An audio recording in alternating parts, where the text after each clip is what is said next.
So Juju Watkins is really good at basketball. She's really good at basketball. And I want to start this video off like this because I think that is a very important thing to say. Juju Watkins, Player of the Year. Again, I think it is absolutely neck and neck between her and Hannah Hidalgo. If Juju Watkins wins the main Player of the Year, fair enough. If it goes to Hidalgo, fair enough. If it goes to Latson better be first team All-American, but probably a bit of an injury, a poor game against Duke to end the year, so fair enough. Between Hidalgo and Juju, wherever it goes, fair enough. It is that close that if you're not going to give co-Player of the Year, does it really matter? Like, it's not the end of the world. But we're hearing more and more, like, stuff basically asking why Juju Watkins isn't getting Caitlin Clark hype. First of all, it took Caitlin Clark was doing this. And I mean this. Caitlin Clark was pre-Caitlin Clark getting even remotely close to Juju Watkins hype.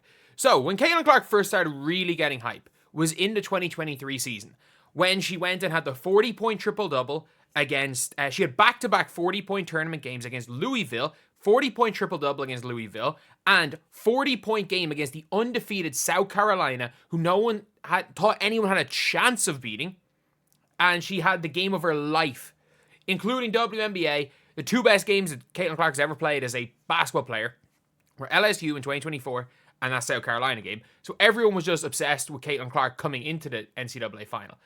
But Caitlin Clark didn't have any hype as a freshman. You can find everything about Caitlin Clark, about like people saying why is she not getting more hype. And then Caitlin Clark had the game, was it against Michigan, where they were the 5th ranked team in the nation and they had 7 players because their whole team had COVID and Caitlin Clark had like 50. But this is why it is so unfair to say why is Juju Watkins not getting hype, because Caitlin Clark was not being talked about on First Take when she was putting up third in the Big Ten championship game. 30 points, 17 assists, and 10 boards. She was out here doing that while shooting from freaking 30. And no one cared. No one cared. Yeah, obviously Iowa fans did. There was obviously more people caring about Caitlin Clark. But this wasn't being talked about on, at all. This wasn't being talked about at all. Caitlin Clark was putting up these numbers and people weren't talking about them. People were not talking about what Caitlin Clark was doing. Because, yeah, and this is an Ohio State team with JC Sheldon. She's being guarded by a damn WNBA player in a lot of these clips. In some of these clips. But, well, it's JC Sheldon. Yeah, she's on the floor. But there's nothing that this team could do to stop Caitlin Clark. They couldn't. Caitlin Clark was there pulling from 30. She had 30, 17, and 10. And by the way, this was in the Big Ten tournament final. She then went and had the best tournament run anyone has ever had, including her the next year. She was better in the 2023 tournament than 2024. She had the best individual tournament anyone has ever had because of what she was doing, not just points. She had a 40-point triple-double followed by 40 points against South Carolina. Nobody thought they had any chance. That's a South Carolina team with Raven Johnson. That's a South Carolina team with, they had Raven Johnson, Camila Cardoso, Aaliyah Boston, who was on the 2023 South Carolina team? Victoria Saxton. I want to see who was on this team and how many future pros were on that team. And by the way, who did Iowa have? Iowa had Kate Martin, who was averaging 7 points a game that year, and Monica Zanano. They had Zaya Cook, who, WNBA player. Aaliyah Boston, WNBA player. Cardoso, WNBA player. Letitia Amaher, WNBA player. Victoria Saxton, WNBA player. Bree Hall, going to be drafted. Ashlyn Watkins, going to be a first-round pick next year. Raven Johnson, going to be drafted somewhere. Sanaya Fagan, going to be a second-round pick this year. Chloe Kitts is going to be a WNBA player. They lost against they beat the All-Americans. Caitlin Clark put up 40 while beating the All-Americans with a bunch of 3-stars. As great as Kate Martin is, Kate Martin's an elite role player. As great as Kate Martin is, as great as Monica Zanano is, it was a bunch of 3-stars. Stolke was a freshman. Stolke barely played. So, I don't know how, people are saying Juju deserves the Caitlin Clark hype. Juju deserves so much hype. But everyone's in so much of a rush to find the next Caitlin Clark that they realize that they're not going to realize there's never going to be another Caitlin Clark. And for people being like, oh, what if Juju wins 2 championships? And I'm like, well, she better. She got Kiki Riafen this year. She better compete for a championship. It's like, oh, but like Juju, what happens if Juju makes like the Final Four? It's like, if she got Kiki Riafen. I'm sorry, the best center transfer, the best transfer player from the previous season was Lauren Betts, who went from Stanford to UCLA. There was rumors that Lauren Betts was going to Iowa. If Lauren Betts went to Iowa and Iowa lost in 2024, then yeah, you could make the argument that if Juju gets to the final, it's as impressive as Caitlin Clark. Juju's got Kiki Riafen. Rhea Marshall's going to be a league player. Like, they got one of the best freshman classes this year. So, and there's like top tier recruits. There's a lot of top tier recruits looking to go to USC now to play with Juju. Nobody came to play with Caitlin Clark in Iowa. No one did. They didn't get in any transfers. There were rumors of Van Lith going to Iowa. There were rumors of Lauren Betts going to Iowa. Neither of them did. Van Lith went to a team and it just beat Iowa, and then Caitlin Clark beat Van Lith. And they beat Van Lith and freaking thing. And like,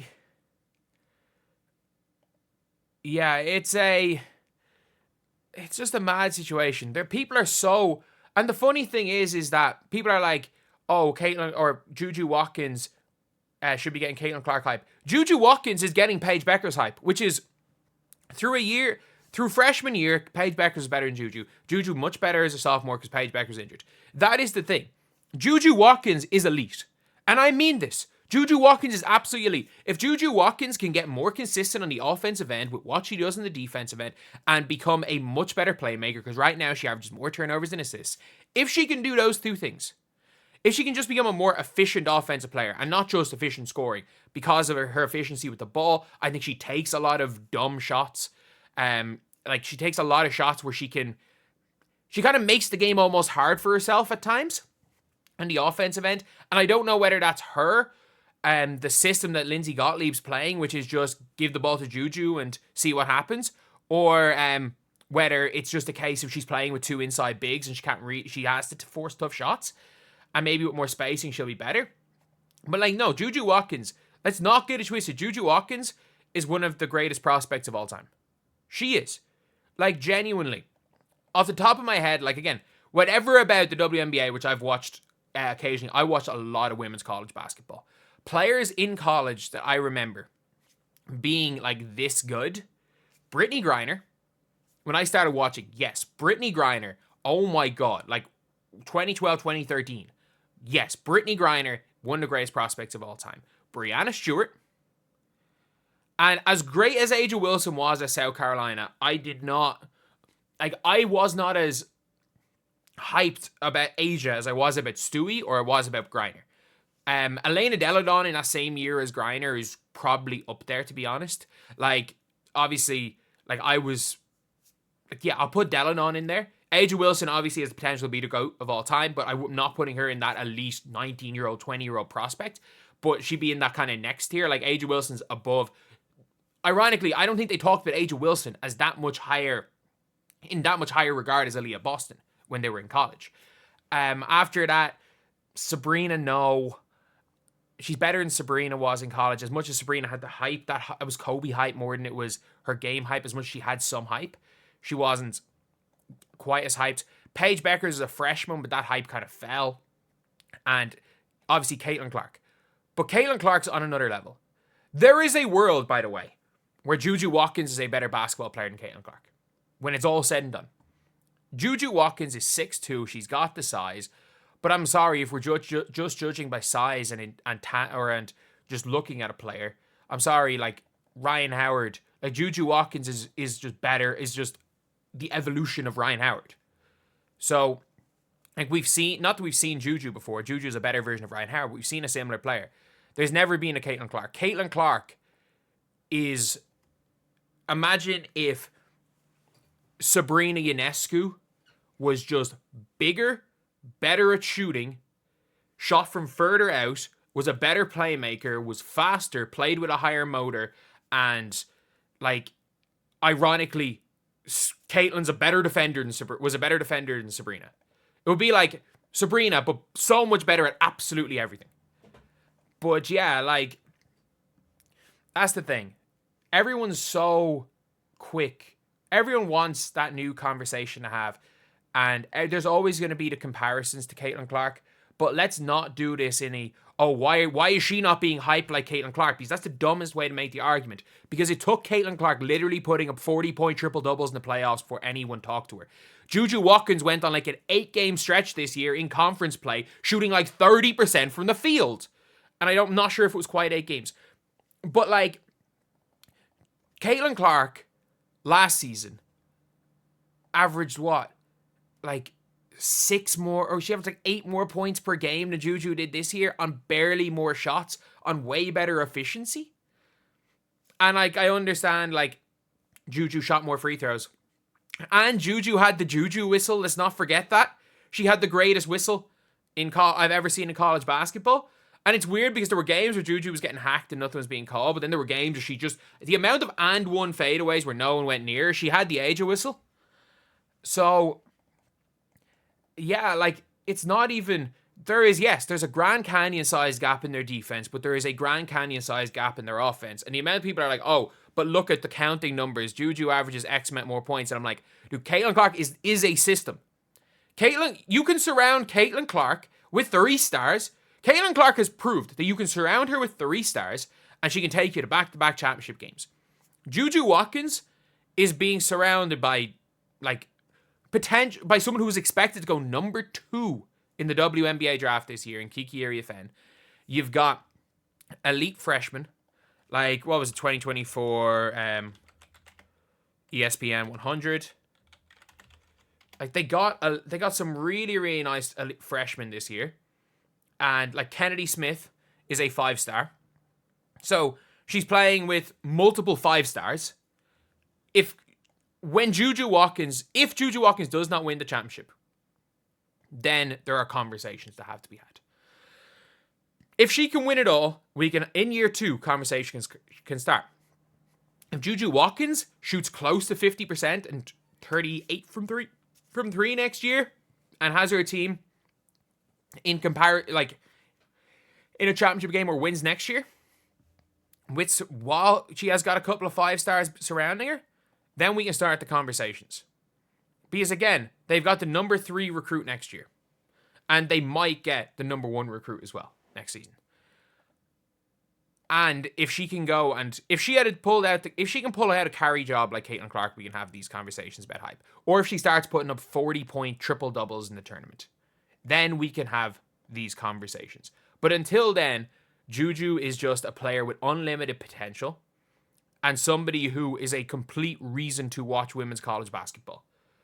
But you cannot say she deserves Caitlin Clark hype when she has not pulled out Caitlin Clark performances. Why? She played really well in 2 games against UCLA and pretty well against UConn. I'm sorry, what? Like, UCLA's tactic in the first game was to not guard her. I'm not joking. Their tactic was do not guard Juju. I don't know what they were thinking, but their tactic was do not guard Juju. And obviously she had that unbelievable first half, and they won that game in the end. But it is complete, like, we're trying so hard to find the next Caitlin that people, before this season started pushing a person who is older than Caitlin, is not a top 4 player in college, as better than a top 4 player in the WNBA. And now, because people realize Paige is isn't on the same stratosphere as Caitlin Clark, they're trying to go to Juju, who, by the way, I'm not saying in 2 to 3 years might not be. If we are talking about Juju Watkins as a pure prospect and potential, then yes, she has potential to be one of the greatest of all time. But the fact that people are talking about Juju right now, saying that this version of Juju Watkins is as good as last year's Caitlin Clark, that is pretending that is forgetting what is happening. And again, I understand trying to hype these players. Let's hype them in their own right. Let's hype Juju Watkins. And let's not pretend that Hannah Hidalgo, Tanaya Latson, Lauren Betts, Michaela Blakes, freaking Williams from LSU, Flaw J. Johnson. Let's stop pretending that these other players don't exist because you want to push Juju Watkins as this, like, better than Caitlin Clark. Let's not pretend that this is not a current golden age of women's basketball, because the worst way to promote the sport is the way that the NBA is doing it right now. Constant comparisons between not even between players that can't play against each other. The constant LeBron versus Jordan comparisons. The Jokic would have never survived another year. That is the worst way to promote a sport. You want to know what the best way to promote a sport is? Let's celebrate Juju Watkins. Let's celebrate Hannah Hidalgo. Let's celebrate what Paige Beckers is doing and not comparing them to somebody that they can't play against. Yes, once Juju gets to WNBA, compare to whoever you want. Once players get to play against each other and are in the same leagues, you can then start to make comparisons. Let's not make comparisons based on players in completely different leagues. It is incredibly dumb.